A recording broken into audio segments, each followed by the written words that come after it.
After Donald Trump announced his desire for the United States to take over the Gaza Strip and turn it into the Riviera of the Middle East, we've seen just about every possible reaction. We've seen shock, confusion, anger, and outrage. But I actually want to take this opportunity to offer a different reaction to the president's statement. To President Trump, I want to say thank you.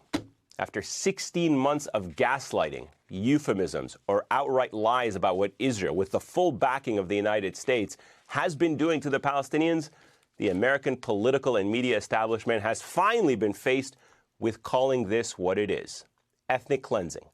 Take a look at this powerful reaction from CNN's John King. That was the President of the United States sitting in the Oval Office endorsing the forcible resettlement of Palestinians off their own land, off land that international law recognizes as their land, as land that the United States, until 2 weeks and a day ago at least, recognized as their land. And the Prime Minister of Israel, the state created because Jews were forcibly relocated, forcibly resettled, and then killed in Europe by Hitler, sitting there smiling. A powerful sentiment that we heard across Washington this week. But here's the thing. That statement could have been made 15 months ago. One part of Trump's rhetoric that is rightfully causing outrage is his insistence that expelled Palestinians will need to be relocated to Egypt and Jordan. And both Egypt and Jordan have outright rejected that. But take a look at this Associated Press report about Egypt's refusal to participate in this ethnic cleansing.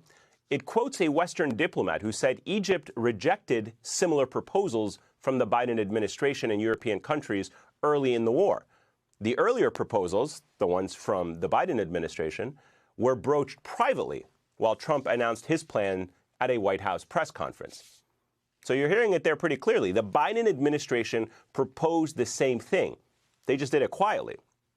So this deal of Israel forcing Palestinians to Egypt or Jordan is safe to say not new. Israeli officials have been expressing similar sentiments since the very early days of their war on Gaza, and neither are the threats to international law. In fact, the International Court of Justice said Israel was plausibly committing a genocide more than a year ago. And the International Criminal Court issued arrest warrants for Netanyahu and his former defense minister late last year. Yet instead of being outraged at those accused of war crimes, the American political establishment was outraged at the courts. And they kept funding and arming and supporting the accused war criminals. And the reason these courts, along with human rights groups like Amnesty International, Human Rights Watch, and Doctors Without Borders, have called this a genocide or ethnic cleansing is not just based on what Israel has done. It's that Israel's leaders have regularly stated their desire to destroy Gaza and make it uninhabitable. Yet the political and media establishment here kept insisting that this was simply a war we must support to eliminate Hamas and free the Israeli hostages. By early 2024, over 25,000 tons of explosives, the equivalent of 2 nuclear bombs, had been dropped on Gaza. By early 2024, 92% of housing units and about 70% of all structures in Gaza have been destroyed or damaged, including hospitals and schools.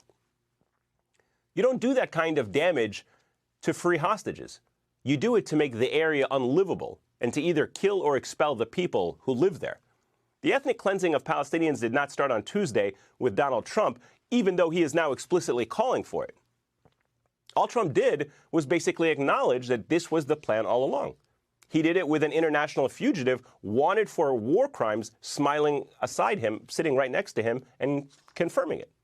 And if by now you've noticed that my thank you to Trump is tongue-in-cheek, then yes, Trump's statements were sick and dangerous.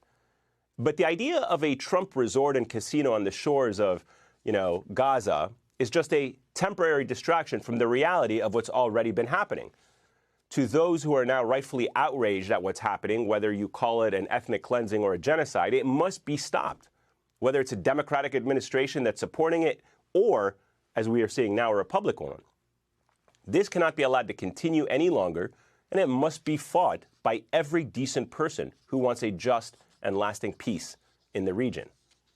Kicking us off this hour are Waleed Shahid, Democratic strategist and former spokesperson for Justice Democrats. Julissa Arce, author of My Underground American Dream, and Francesca Fiorentini, comedian and co-host of the America Unhinged podcast. It's great to have the three of you with us. Walid, I'll start with you. And for these wondering about the seriousness of the plan to remove Palestinians from Gaza, Israel's defense minister, Israel Katz, said on Thursday that the military is coming up with a plan for what they are calling a voluntary exit of Palestinians from Gaza. And obviously, for anyone who has followed this story, this is seen as deeply cynical because of a sudden, you've got the Israelis who have been blockading and besieging Gaza for almost 18 years, now suddenly saying they're willing to open the border to allow people to leave.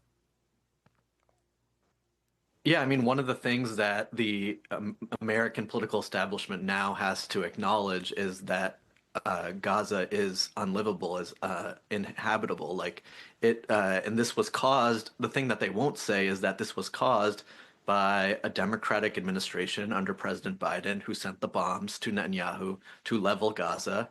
And one thing I want to make clear to draw out what you were saying is that in October, the Uncommitted National Movement had a series of conversations with leaders in pretty senior levels of the Democratic Party, former White House officials, about what our strategy should be if Kamala Harris were to win the election. And, you know, I am someone who believes Kamala Harris would have been a better president than Donald Trump. And one of the things that these weren't progressive left-wing leftist Democrats, these were members of the foreign policy establishment in the party.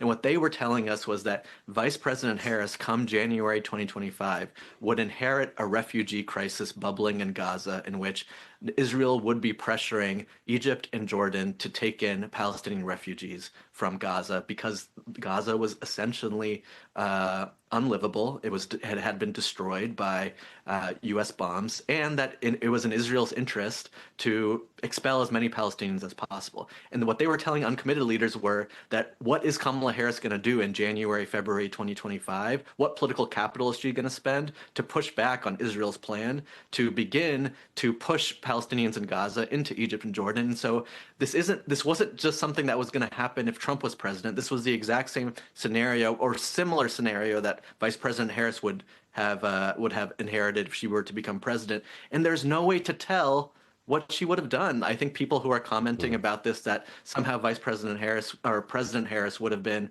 someone fighting for Palestinian freedom. We don't have the evidence for that. And the scenarios would have looked very similar. And I doubt, given what I know now about the campaign, how much Vice President or President Harris in this example, in this analogy, would have pushed back on Netanyahu. And I think the plans would have been exactly kind of the same.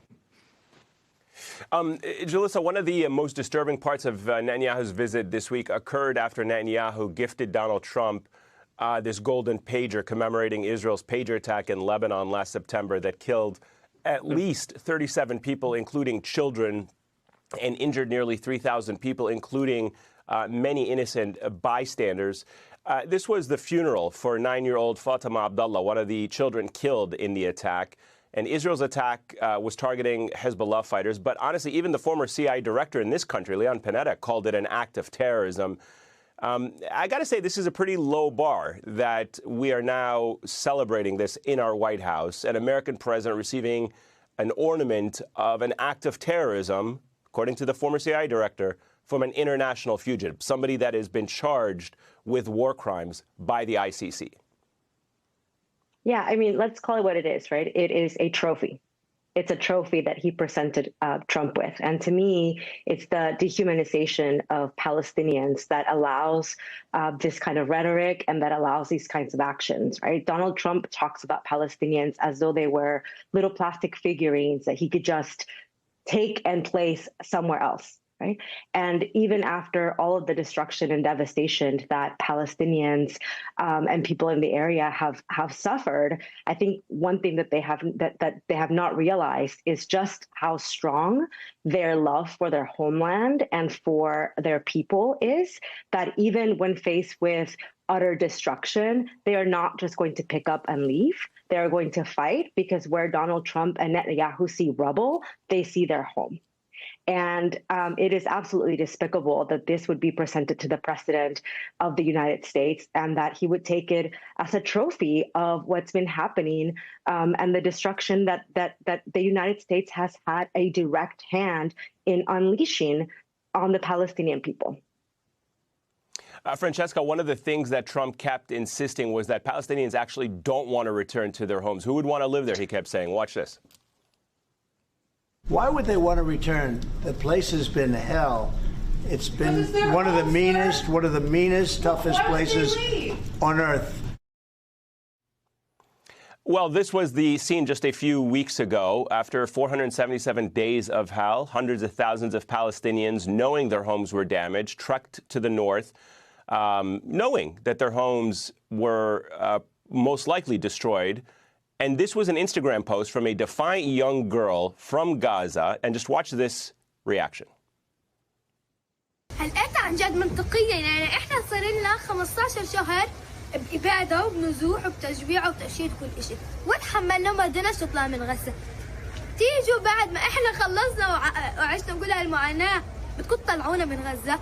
مستحيل. يعني احنا إذا صبرنا ال 15 شهر من كل هذا الشيء الصعب رح نضلنا قويين في الأشياء اللي جاية لأنه هذا البلد بلدنا وهذه الأرض أرضنا. بدكم يانا أسيب النخيل هذا يا جماعة. For a guy who spends a lot of time on social media, Francesca, you know, obviously Trump is not seeing those videos. He would know that Palestinians don't want to leave their homeland.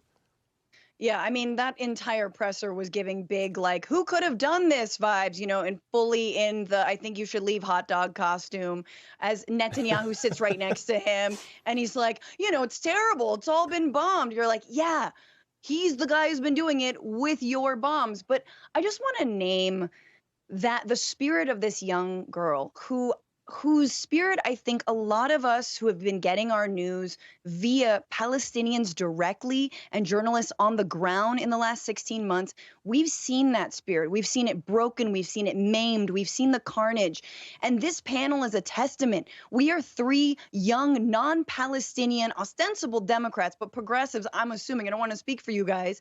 And we care deeply about Palestinian human rights. This is a galvanizing issue for young Democrats. This has brought us out to the streets. And what have we received for it? The chiding of the Democratic Party, the deaf ears of the Democratic Party. And I just want to lay it out for those of you watching at home who might feel prickly or upset or thought that this was the issue, you know, that everyone should have just gotten in line and shut up. Just remember, authoritarianism is what gets people to fall in line. That's not our side. The difference, the discussion, the friction, that is a sign of a real Democratic Party. That's a sign of a country that's run by the people, for the people, if you truly believe in democracy. So don't shy away from that. Don't shy away from, honestly, a break with war and militarism and the Democratic Party. It's high time we do it, and it's a winning issue. And we're going to talk a little bit more specifically about the Democratic Party's response to all of this. My panel is sticking around up.